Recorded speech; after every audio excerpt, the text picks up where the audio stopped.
ব্রেকফাস্টে বা ডিনারে একই রকমের রুটি বা পরোটা খেতে ভালো না লাগলে এইভাবে একবার নান রুটি ও সুজির পরোটা বাড়িতে বানিয়ে দেখতে পারেন।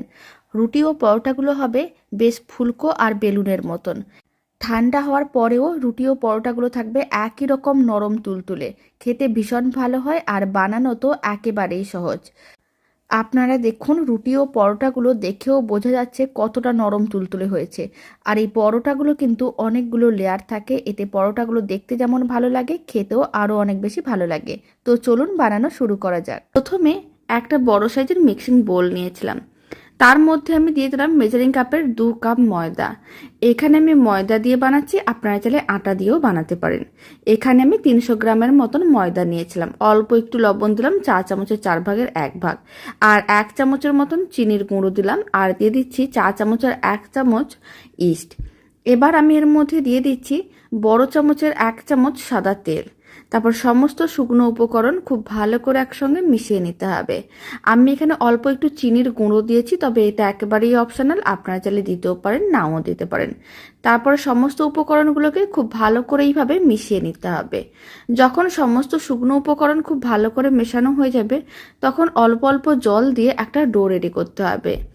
এখানে আমি রুম টেম্পারেচারের জলে নিয়েছি, কোনো রকম ঠান্ডা বা গরম জল নেইনি।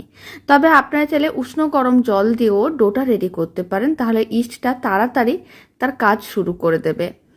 খুব ভালো করে অল্প অল্প জল দিয়ে এরকম একটা ডো রেডি করে নিয়েছিলাম, আর ডোটা ঠিক এরকমের নরম করেই মেখে নিতে হবে। এখন অল্প একটু তেল নিলাম, তেলটা দিয়ে খুব ভালো করে ডোটা একটু মেখে নিচ্ছি, এতে ডোয়ের যে চিটচিটে ভাব সেটা চলে যাবে আর ডোটা খুব সুন্দরভাবে সেট হবে। এতে রুটিগুলো অনেক বেশি নরম তুলতুলে আর ফুলকো হবে। এবার ঢাকনা দিয়ে ঢেকে 30 মিনিট রেখে দিতে হবে। 30 মিনিট রেখে দিয়েছিলাম, এবার ঢাকনাটা খুলে নিলাম। আপনারা দেখুন, ডোটা বেশ ফুলে উঠেছে, প্রায় ডবল হয়ে গেছে। আপনাদের কাছে যদি সময়টা একটু বেশি থাকে তাহলে 1 ঘন্টাও রেখে দিতে পারেন। এখন ডোটাকে আর একবার খুব ভালো করে মেখে নিতে হবে। ডোটা যখন খুব ভালো করে মেখে নেওয়া হয়ে যাবে, তখন ডোটা থেকে লেচি কাটতে হবে।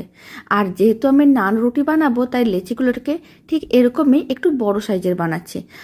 তবে আপনারা চাইলে লেচিগুলোকে ছোট বা মিডিয়াম করেও কেটে নিতে পারেন। এখানে আমি একটু বড় করে লেচিগুলো কেটে নিলাম, তবে খুব বেশি বড় করেও লেচিগুলো কাটেনি, ঠিক এরকমের সাইজের লেচিগুলো কেটে নিয়েছিলাম। আর যে পরিমাণ আমি ময়দা নিয়েছিলাম, সেই পরিমাণ ময়দা দিয়ে 6 থেকে 7টার মতন নান রুটি হবে। এবার আমি কিচেন স্ল্যাবে সামান্য পরিমাণ ময়দা ছড়িয়ে দিলাম, তারপর একটা করে লেচি নিয়ে নিতে হবে। লেচিটাকে নিয়ে এইভাবে গোল বলের মতন করে বানিয়ে তারপরে একটু প্রেস করে চ্যাপটা করে নিতে হবে। আর তারপরে শুকনো ময়দার মধ্যে ভালো করে লেচিটাকে কোট করে নিতে হবে, আর এইভাবে বেলে নিতে হবে।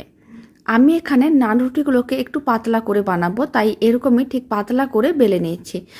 তবে নান রুটি অনেকে আবার একটু মোটা মোটা খেতে পছন্দ করে, তাহলে আপনারা একটু মোটা করেও বেলে নিতে পারেন। আমি ঠিক এরকমই রুটির মতন পাতলা করে নান রুটিটা বেলে নিলাম, কারণ নান রুটিটা রেডি হওয়ার পরে অনেক বেশি নরম তুলতুলের ফুলকো হবে। ঠিক এরকমই পাতলা করে বেলে নিয়েছি। এবার আমি রুটিটা ভেজেও দেখিয়ে দেবো।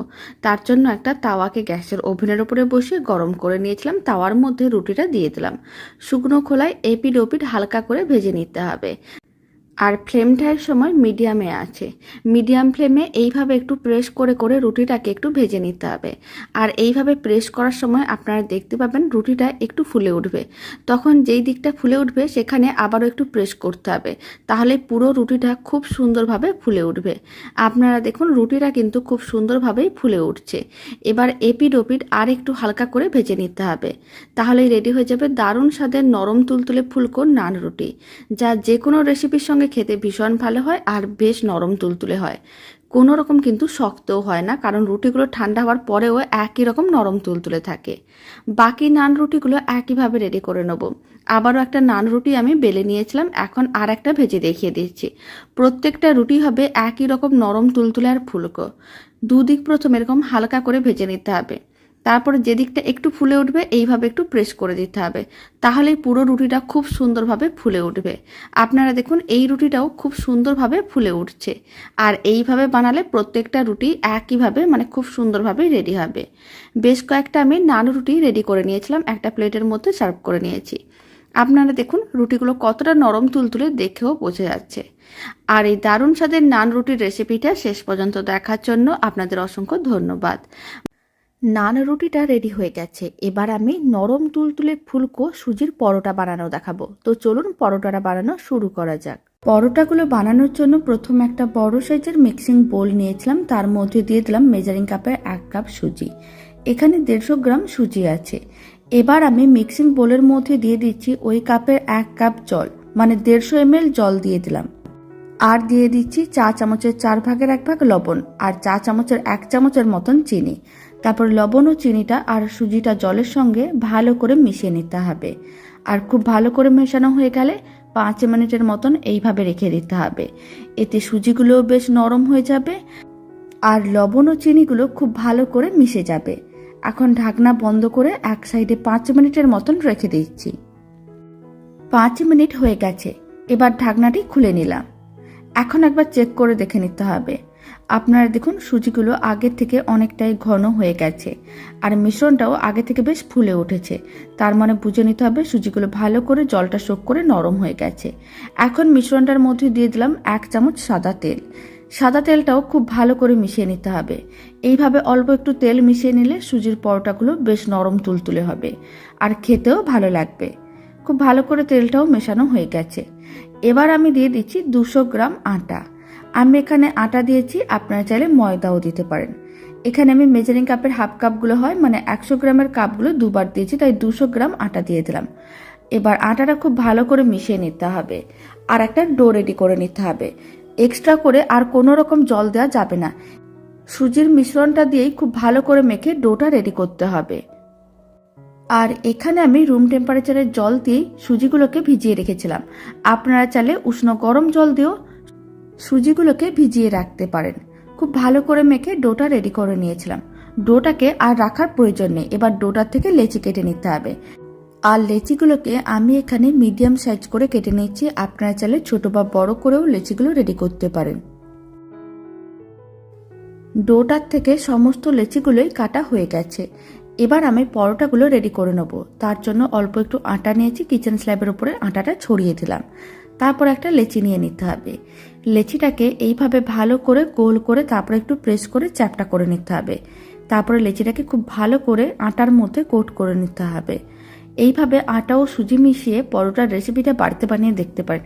খেতে একেবারেই অন্যরকম হয়। আশা করি পরোটার রেসিপিটা আপনাদের খুবই ভালো লাগবে। প্রথমে এইভাবে একটা রুটির মতন করে বেলে নিতে হবে। আর যেহেতু আমি এখানে ত্রিকোণা পরোটা বানাবো, তাই লেয়ারও খুব সুন্দরভাবে রেডি হবে। তাই প্রথমে এইভাবে একটু গোল করে রুটির মতন করে বেলে নিতে হবে। তারপর অল্প একটু তেল নিতে হবে আর তেলটা খুব ভালো করে চারিদিকে ছড়িয়ে নিতে হবে। এতে পরোটার মধ্যে খুব সুন্দরভাবে লেয়ারগুলো রেডি হয়ে যাবে। যখন তেলটা ভালো করে ছড়ানো হয়ে যাবে, অল্প একটু আটা নিতে হবে। আটাটাও খুব ভালো করে ছড়িয়ে দিতে হবে।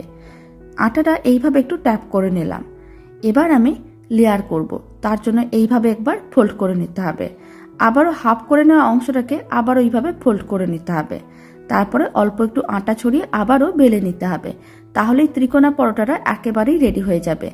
আপনারা চাইলে চৌকো করেও পরোটাগুলো বানাতে পারেন, আর না হলে গোল করেও পরোটাগুলো রেডি করতে পারেন। সমস্ত পরোটাগুলো একইভাবে রেডি করে নিতে হবে। এই ত্রিকোণ পরোটাটা রেডি হয়ে গেছে। এবার এক সাইডে রেখে দিচ্ছি আর বাকি পরোটাগুলো রেডি করে নিতে হবে। এবার পরোটাগুলো ভেজে নেব। তার জন্য একটা তাওয়াকে গ্যাসের ওভেনের উপরে বসিয়ে গরম করে নিয়েছিলাম। প্রথমে শুকনো তাওয়ার উপরে, মানে গরম তাওয়ার উপরে একটা পরোটা দিয়ে দিলাম। শুকনো খোলায় এপিড ওপিড একটু ভেজে নিতে হবে। তারপর অল্প তেল দিয়ে এইভাবে ব্রাশ করে নিতে হবে। তেলটা ব্রাশ করার পরে আবারও পরোটাটাকে একটু উল্টে পাল্টে দিতে হবে। তারপর আবারও এই সাইডে অল্প একটু তেল দিয়ে দিতে হবে আর তেলটা খুব ভালো করে ব্রাশ করে নিতে হবে। তারপরে উল্টে পাল্টে পরোটাটাকে হালকা লাল করে ভেজে নিতে হবে। তাহলেই রেডি হয়ে যাবে দারুণ স্বাদের নরম তুলতুলে সুজির পরোটা। আর আপনারা দেখুন পরোটাগুলো কত সুন্দরভাবে ফুলে উঠেছে। তার মানে বুঝে নিতে হবে পরোটাগুলো খুব সুন্দরভাবে রেডি হচ্ছে। এতে পরোটাগুলো লেয়ারগুলো খুব সুন্দরভাবে রেডি হবে। উল্টে পাল্টে দুদিকে পরোটাটা এইভাবে লাল করে ভেজে নিয়েছিলাম। এবার তুলে রেখে দিয়েছি। এখন আমি আর একটা পরোটা ভেজে দেখিয়ে দেবো। তার জন্য আর একটা পরোটাকে তাওয়ার মধ্যে দিয়ে দিলাম। প্রথমে একইভাবে শুকনো খোলায় এপিড ওপিড ভেজে নিতে হবে। এপিড ওপিড শুকনো খোলায় ভেজে নেওয়ার পরে অল্প অল্প তেল ব্রাশ করে আবারও পরোটাটাকে উল্টে পাল্টে লাল লাল করে ভেজে নিতে হবে। আর বাকি সমস্ত পরোটাগুলো একইভাবে ভেজে নিচ্ছি। এই পরোটাটাও বেশ সুন্দরভাবে ফুলে উঠেছে, তার মানে বুঝে নিতে হবে এই পরোটাটাও লেয়ারটা খুব সুন্দরভাবে রেডি হচ্ছে। সমস্ত পরোটাগুলো একইভাবে ভেজে নিতে হবে, আর ফ্লেমটা মিডিয়াম টু হাইতেই রাখতে হবে। এখন সমস্ত পরোটাগুলো ভেজে নিচ্ছি, তারপরে আমি আপনাদের দেখাচ্ছি। সমস্ত পরোটাগুলো ভাজা হয়ে গিয়েছিল, এবার একটা প্লেটের মধ্যে নিয়ে নিয়েছি। আর এই নরম তুলতুলে ফুলকো নান রুটি ও নরম তুলতুলে সুজির এই পরোটার রেসিপি কেমন লাগলো কমেন্ট বক্সে জানাতে একেবারেই ভুলবেন না। আর এই রুটি ও পরোটার রেসিপিটি ভালো লেগে থাকলে আপনারা যদি ফেসবুক থেকে রেসিপিটা দেখছেন পেজটিকে ফলো করে নেওয়ার অনুরোধ রইল, ইউটিউব থেকে দেখলে চ্যানেলটি সাবস্ক্রাইব করে নেওয়ার অনুরোধ রইল।